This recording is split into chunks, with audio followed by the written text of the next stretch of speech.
dimanche matin. Donc on est resté dormir sur l'aire de camping-car que je vous ai présenté hier. Donc on n'a pas bougé d'endroit. On a très bien dormi. Alors on ne pensait pas parce qu'en fait il y a le train qui passe pas très loin, plus le clocher. Mais bon, la nuit a été bonne. Et là ce matin il fait un peu plus frais, c'est un peu plus couvert. Ça fait du bien. Parce que la nuit a encore été très chaude.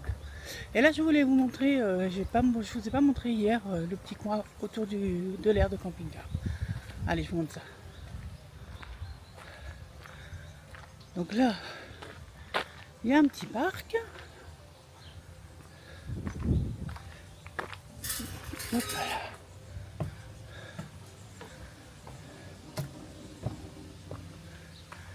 Donc là, vous avez un joli petit parc. Donc l'aire, elle est juste derrière là, ici là.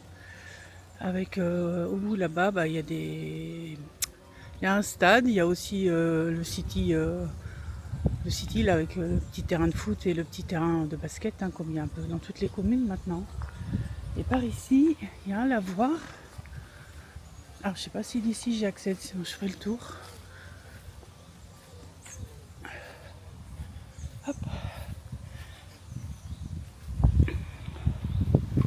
Hop là. Ouh. Un gros poisson.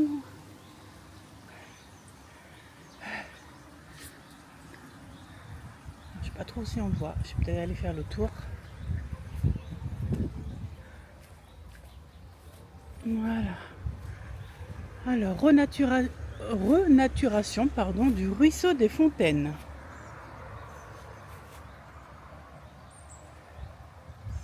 Allez, je vais faire le tour et je vous montre ça. Voilà. Ici, on voit un petit peu mieux quand même.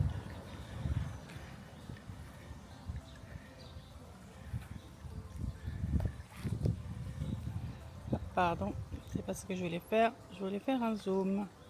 Voilà. C'est mieux. Voilà. Et donc là, ce matin, on se prépare tranquille. On prend notre temps. Et puis après, on repart pour un nouveau terrain un peu plus haut. Je vous raconterai ça quand on y sera. Allez, à plus tard.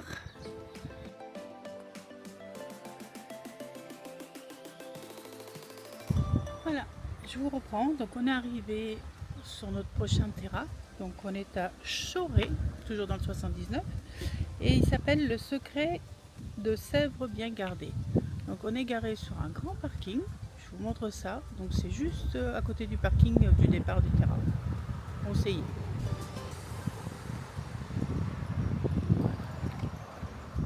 Un grand parking. Donc il y a de quoi se garer. Là, ce dimanche matin, il n'y a personne.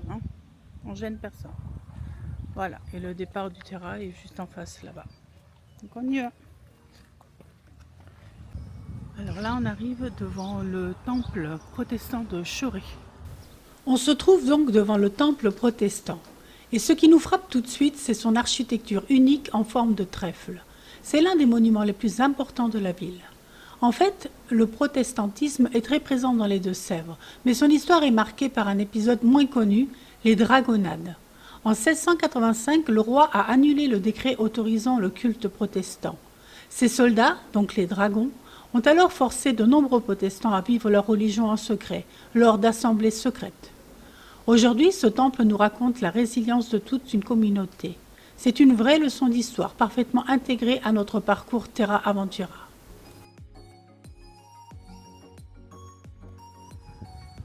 Et juste à côté, on a l'hôtel de ville.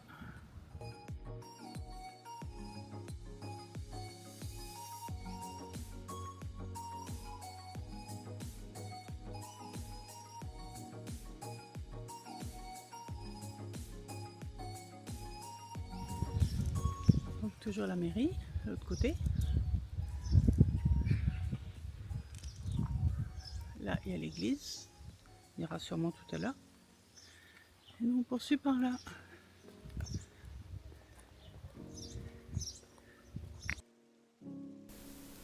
En continuant notre exploration, cette fois-ci on se retrouve face à l'église Saint-Pierre, un véritable voyage dans le temps. C'est un mélange surprenant d'époques avec des parties qui datent du XIIe siècle, comme l'abside et le portail. Imaginez-vous des pierres qui sont là depuis plus de 800 ans. Ce qui est fou, c'est de penser à tout ce que cet édifice a traversé.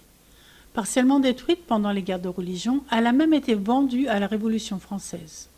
Heureusement, elle a été donnée à la commune au XIXe siècle et a pu être reconstruite. C'est pour ça qu'aujourd'hui, on voit ce mélange de styles. En cherchant bien, on peut trouver des pépites, comme une coquille sculptée au bas du mur de la nef. C'est un indice qui nous montre que Chauray était sur l'un des chemins de pèlerinage qui menaient à Saint-Jacques-de-Compostelle. C'est ça qui est génial avec Terra Aventura. On découvre des secrets qui sont juste sous nos yeux.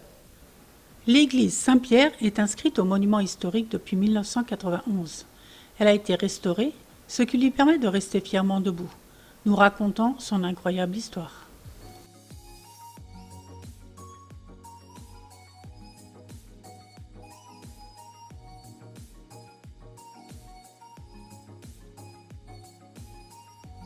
Monument mort et à nos marins disparus.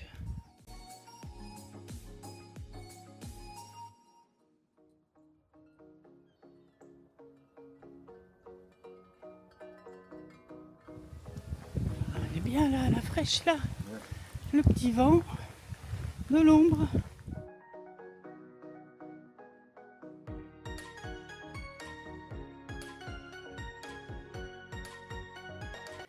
Une petite biche. C'est chaud, hein, ma belle. Trop mignon.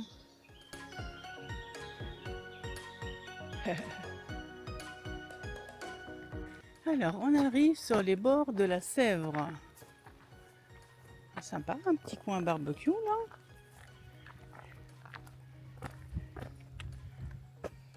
Avec le soleil en face, le panneau compliqué. Hein. Les tables de pique-nique. Joli petit parc.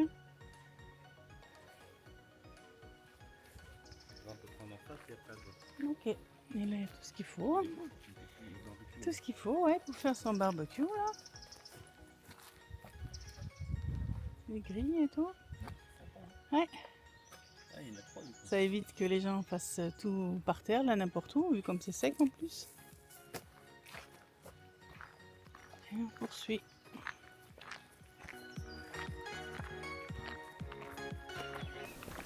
On arrive maintenant sur ce sentier qui longe un bras de la Sèvre. C'est le moment idéal pour faire une petite pause et profiter du calme. Le chemin est super agréable et on est en pleine nature. On se rend compte à quel point cette rivière est le cœur de la vie du village.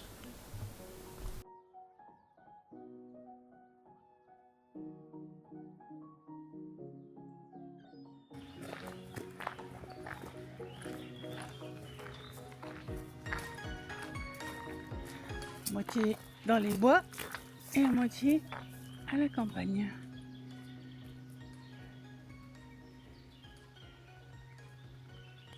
Il y a un cheval là-bas au bout avec les bœufs. On longe toujours la Sèvre. Bien sympa.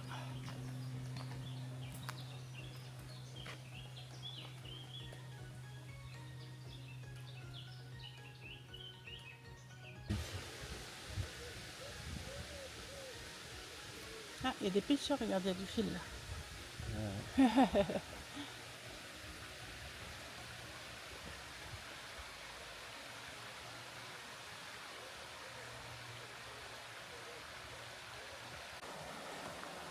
Petit chien qui se baigne.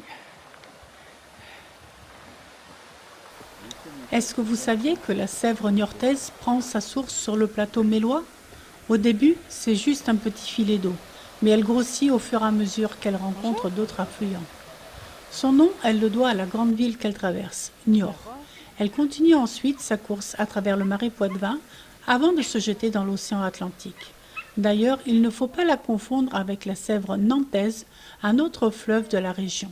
C'est justement pour cette raison que le département s'appelle les Deux Sèvres. En remontant le sentier, on arrive au lavoir de la Sablière.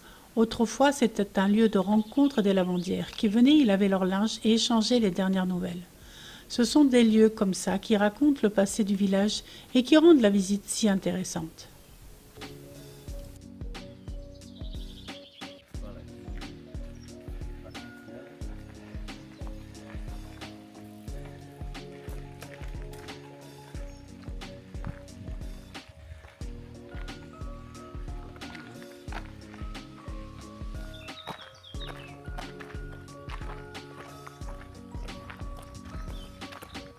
bien agréable cette promenade ce matin.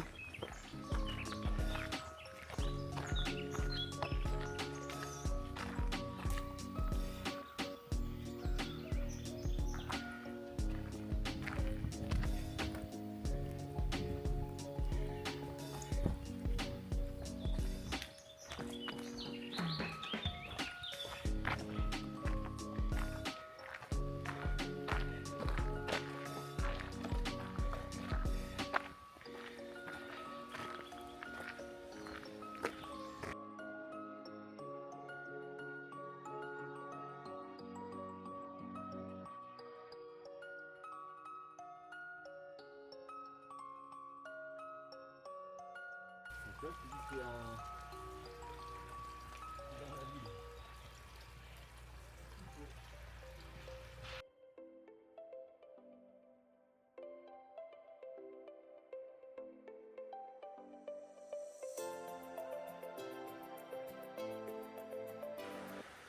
Une jolie petite rencontre. Une petite biguette.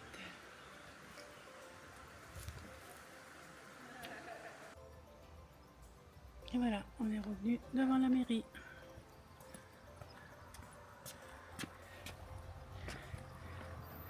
Parcours bien sympa au bord de l'eau. C'était bien agréable. Du temple à l'église, en passant par le lavoir, chaque pas sur ce parcours nous a révélé un pan de l'histoire de Choré. On a découvert que les secrets de Sèvres étaient bien gardés, mais cette chasse au trésor nous a permis de tous les percer.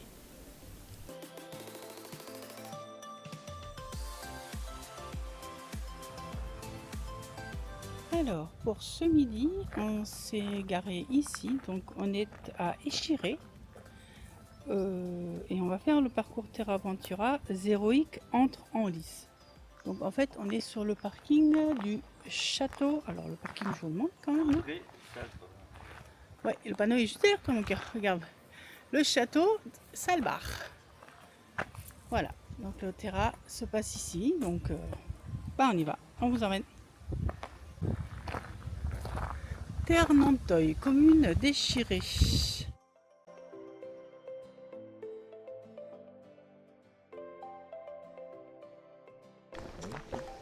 Ouais. Pas d'eau. J'ai pris le micro, je pense que vous entendrez un peu moins le vent, j'espère. Parce qu'il y a pas mal de vent quand même.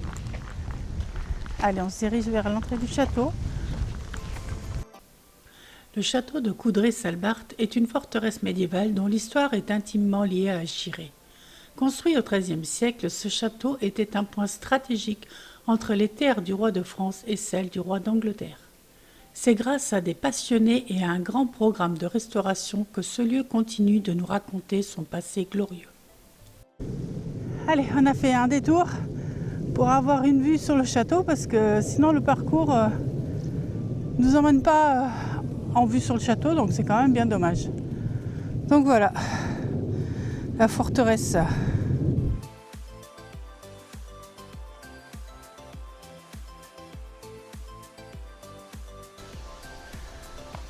Ces belles demeures là, c'est vraiment magnifique. Hein. Il y a de ces maisons ici, c'est impressionnant. Là, on a une maison Renaissance.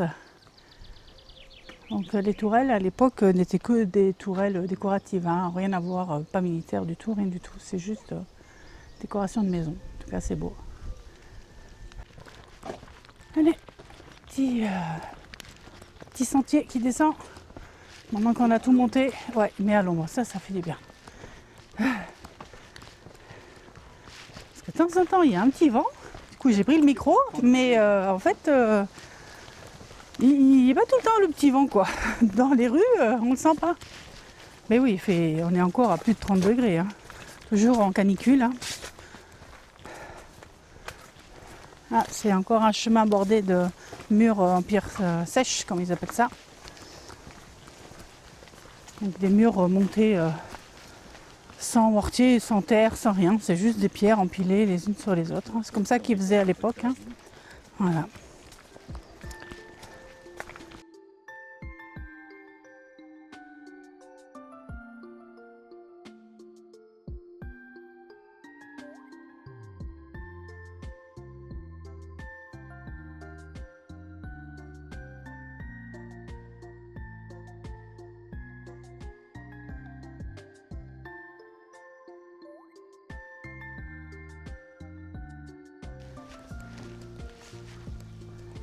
Là, à droite encore un camping-car aussi.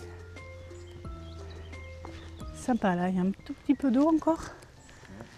Et les maisons magnifiques. Ah, là on arrive à une fontaine. Ouais. Peut-être à la voir à l'époque, je sais pas, je vais regarder. Ouais, c'était un lavoir. Voilà, il est à sec. Nous voilà donc arrivés à la fontaine de Braille, qui est aussi appelée le lavoir de Ternanteuil. C'était autrefois un lieu de vie pour les habitants où l'on venait laver le linge ou échanger les nouvelles du village. Le lavoir est aujourd'hui restauré et témoigne de l'importance de l'eau dans le passé. C'est un bel arrêt sur notre parcours et une étape chargée d'histoire.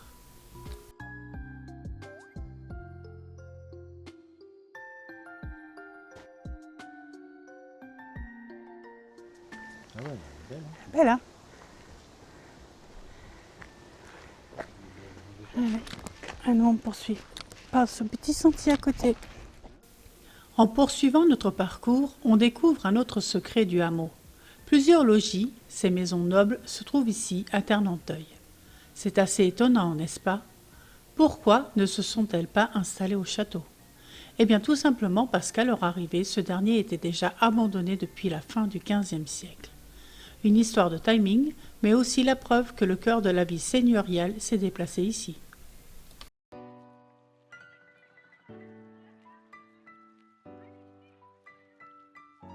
Oui, l'avantage c'est que ce parcours, même avec porte-chaleur canicule, il y a quand même des bons passages à l'ombre.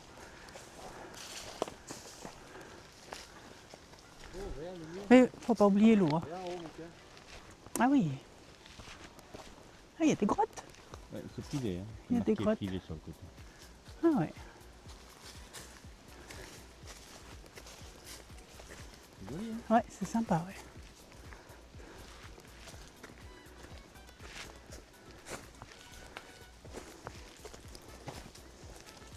Et on est arrivé au château. On profite de cette vue sur les défenses du château pour découvrir un de ses grands secrets. Au XIIIe siècle, ce lieu fut doté d'une incroyable innovation encore inconnue en Europe, la gaine. Au Moyen Âge, il s'agissait d'un couloir discret, aménagé dans l'épaisseur même du mur d'enceinte. C'était un véritable atout pour la défense car les archers pouvaient s'y déplacer en toute sécurité pour se protéger en cas d'attaque. Une ingéniosité qui montre à quel point ce château était une forteresse à la pointe de la technologie. Alors, après cette belle balade au château, on s'est déplacé, pas beaucoup, 5-6 km. On est garé ici. Donc, bien sympa pour ce soir-là, à l'ombre de l'arbre. Et on est juste à côté du château de Murcé. Et soit ce soir, soit demain matin, on ira faire un zigzag, donc qui part d'ici, un terrain à vélo, sur à peu près 10 km.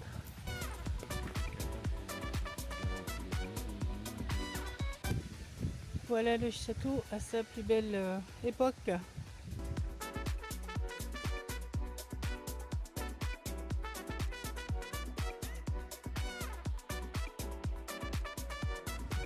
Donc voilà, on est à Murcé. Nous voici maintenant donc devant le château de Murcé, un lieu qui semble tout droit sorti d'un livre d'histoire. Ce manoir de la Renaissance est célèbre pour avoir été la résidence du poète et guerrier huguenot Agrippa d'Aubigné, un des personnages les plus importants de son époque. Il a vécu ici au XVIe siècle et c'est dans ses murs qu'il a écrit une grande partie de son œuvre, notamment son recueil de poèmes, Les Tragiques, qui raconte son combat et sa foi. On peut presque l'imaginer déambuler dans ce parc, inspiré par le calme des lieux. On est au bord de l'eau. Un petit peu de monde là, mais d'ici ce soir, je pense qu'on passera une nuit tranquille. Il y avait un camping-cariste juste avant nous là. Il nous a dit qu'il avait passé 2 nuits ici et qu'en dehors des grenouilles, il n'y avait pas de bruit. Donc on espère quand même qu'elles ne font pas trop de bruit ces petites grenouilles.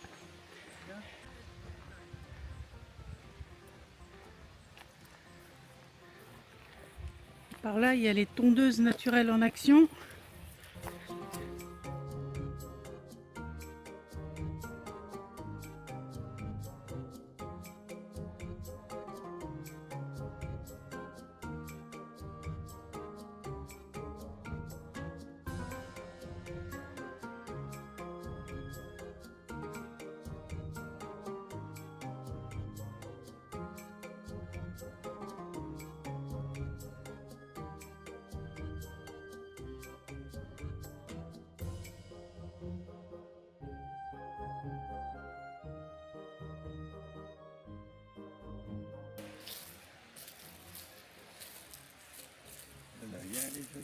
Ouais.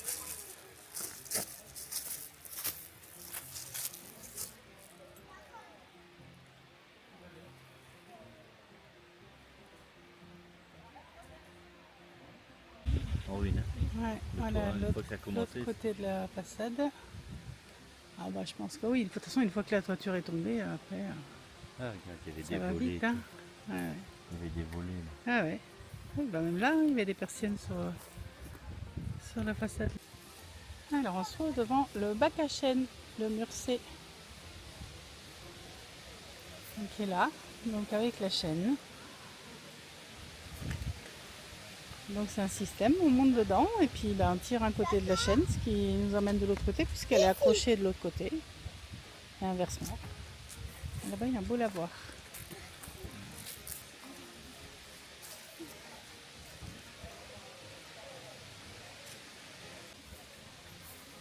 Mhm. Là, t'as les barques à chocolat là-bas. Ouais.